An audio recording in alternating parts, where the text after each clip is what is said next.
Então hoje eu vou responder a pergunta falando sobre qual a melhor adaptação do Batman fora dos quadrinhos, a rejeição das pessoas em relação a adaptações e qual é o Coringa com o melhor design dos quadrinhos. Sejam bem-vindos à Caverna do Morcego, meu nome é Fábio e hoje então vamos responder perguntinhas aqui dos inscritos que colocaram lá na aba de comunidade do canal. Boas perguntas aqui, vamos lá responder tudo isso. Antes de eu trazer as respostas aqui, não deixe de curtir o vídeo para ajudar a subir nesse YouTube de meu Deus. E se você é novo, aproveite e se inscreva porque todo dia tem vídeo aqui no canal. E aqui é um bom local para você ficar muito bem informado do universo do morcego, inclusive interagindo com vocês. Isaac Araújo Xavier, na sua opinião, qual é a versão audiovisual do Batman mais fiel às HQs? Eu acho que a maioria da galera vota no Batman da Animated Series, né? Por toda a importância que é o Animated Series, por trazer arcos que são bem parecidos com o que são os quadrinhos, como por exemplo o arco que envolve o Ra's al Ghul, onde nós temos lá basicamente o conto do demônio dos quadrinhos, e outras maneiras que você vê ele também dentro da animação, né? Eu acredito que realmente o Animated Series foi um patamar elevadíssimo no sentido de adaptações envolvendo o morcego. Mas de qualquer maneira, por exemplo, Batman 66 é uma boa adaptação se comparado aos quadrinhos da época. Ele acaba sendo fiel aos quadrinhos da época quando foi lançado lá nos anos 60. Sempre tem essa discussão envolvendo o fato do Batman 66 ser na verdade uma desonra ao que é o Batman, mas a gente deve ser justo com a série 66 e destacar que sim, ela foi fiel ao material fonte da época, né? E isso é um fator que tem que ser reforçado pra galera não ficar, sei lá, achando que a série é ruim. Mas eu sei que hoje em dia as pessoas, na verdade, são bem mais respeitosas ao que é o material do Batman 66, né? São poucas pessoas que abominam a figura desse Batman. De vez em quando, bem de vez em quando, aparece algum novo inscrito ou uma pessoa nos comentários que fala: nossa, que ridículo esse Batman. Mas é muito pouca gente que faz isso. Mas eu também gosto das outras adaptações. A trilogia do Nolan seguiu o seu próprio caminho, mas ainda assim honrou muita coisa envolvendo o Batman. Fez adaptações de arcos, não tipo estritamente o que é o arco do Terra de Ninguém, por exemplo, ou da Queda do Morcego. Ele seguiu o seu próprio caminho, mas fez adaptações legais também. O Batman do Tim Burton seguiu um caminho quase que próprio mesmo, né? Foi um Batman bem diferente dos quadrinhos, mas ainda assim é bem marcante. A animação, por exemplo, que é o Batman Brave and the Bold, faz muitas boas referências nesse sentido que são os quadrinhos, né? Então às vezes é difícil escolher qual que é a melhor adaptação, mas se me colocasse numa fogueira e falasse: você só sai daqui se você eleger a melhor adaptação do Batman, eu colocaria Batman The Animated Series.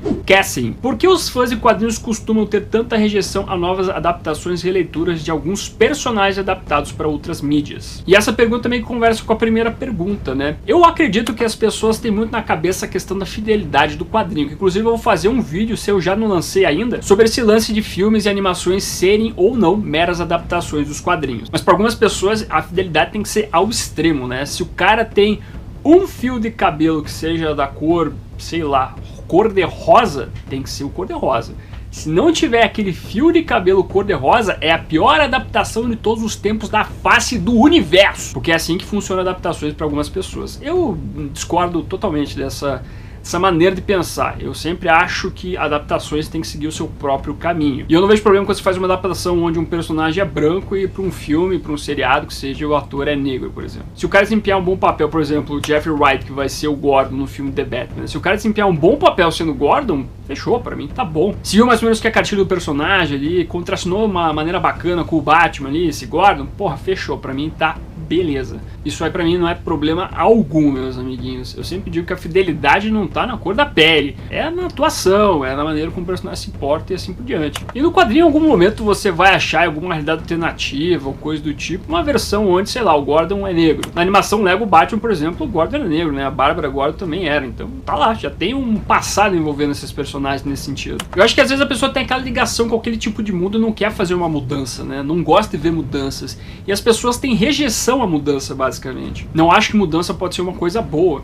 Interpretações diferentes do Batman podem trazer coisas novas para o universo do morcego. Se não houvesse, por exemplo, um Cavaleiro das Trevas do Nolan, talvez o Batman não fosse o personagem que a gente conhece hoje em dia. Se não tivesse um Batman em 89, a gente talvez não tivesse o Batman como a gente conhece hoje em dia. Com certeza, se nós não tivéssemos um Batman em 66, o Batman que hoje a gente conhece não seria desta maneira. As mudanças que são feitas em adaptações, elas são essenciais para o crescimento do personagem, e essas mudanças precisam existir. Se a visão do diretor é aquela visão, ele vai trazer um ator competente para fazer aquela visão, sem problema algum. Eu acho que talvez a gente não precisa ter rejeição em relação a isso. E a verdade é que, sei lá, 99,9% de pessoas que reclamam de uma escolha de um ator que envolve aí qualquer adaptação, eles quebram a cara, né? Depois, né? A pessoa lá que faz o trabalho dela faz um bom trabalho, geralmente, até porque ela sabe a cobrança que vai ser e todo mundo se encanta com o trabalho dessa pessoa. A maior prova disso pra sempre, eternamente, vai ser o Heath Ledger, que fez um puta de um Coringa. Então, enfim, a cartada sempre quando alguém fica puto com uma escolha é jogar a carta do Heath Ledger, né? Aí, ó, Heath Ledger, e aí? Mas eu continuar sempre lembrando que a primeira postagem tem muito quadrinhos com desconto, inclusive chegou algumas pré-vendas novas no site da Amazon, como por exemplo Batman Xamã e a Queda do Morcego volume 3, pra quem tiver interesse e ainda não pegou em outros locais, fica a dica aí, eu vou deixar os links aparecendo na primeira postagem. E se for fazer suas compras na Amazon ou em qualquer loja da internet, use um dos links que estão aparecendo na sua tela, que dessa maneira você me ajuda a manter esse projeto de Batman ativo, meu muito obrigado. Daniel Dozans, qual é a melhor versão do Coringa das HQs, tanto em personalidade como em design? Eu acho que pra mim a gente segue a obra máxima envolvendo o Coringa, que é a Piada Mortal. Eu acho que o design feito pelo Brian Bolland, tipo, é o design definitivo envolvendo o personagem, né? Que geralmente quando a gente pensa no Coringa dos quadrinhos, a gente imagina o traço do Brian Bolland. Então esse design feito pelo Bolland, pra mim, é realmente aquele que é o Coringa, sabe? Eu acho que uma pessoa que chega perto desse design é o Graham Nolan, que segue mais ou menos o que é o Coringa do Brian Bolland. Eu gosto muito do como o Graham Nolan desenha o Coringa. Tanto que eu adoro aquela história chamada Coringa Advogado do Diabo, porque o desenho ali do Graham Nolan é um grande fator para essa história ser bem legal. Não que outras versões não sejam boas, como por exemplo a versão do Jerry Robson, que é a primeira versão de todas, é uma versão que eu gosto pra caramba também do design. É o mesmo da maneira como é o Coringa estipulado ali pelo Jerry Robson, com o trabalho do Bill Finger junto. A versão do Marshall Roser do Steven Gohart é uma boa versão também. A versão do Frank Miller pro Cavaleiro das Trevas é uma versão bacana,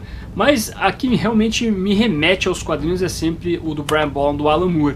Inclusive nessa questão também da maneira como é o Coringa, da maneira do Coringa pensar, da maneira do Coringa agir.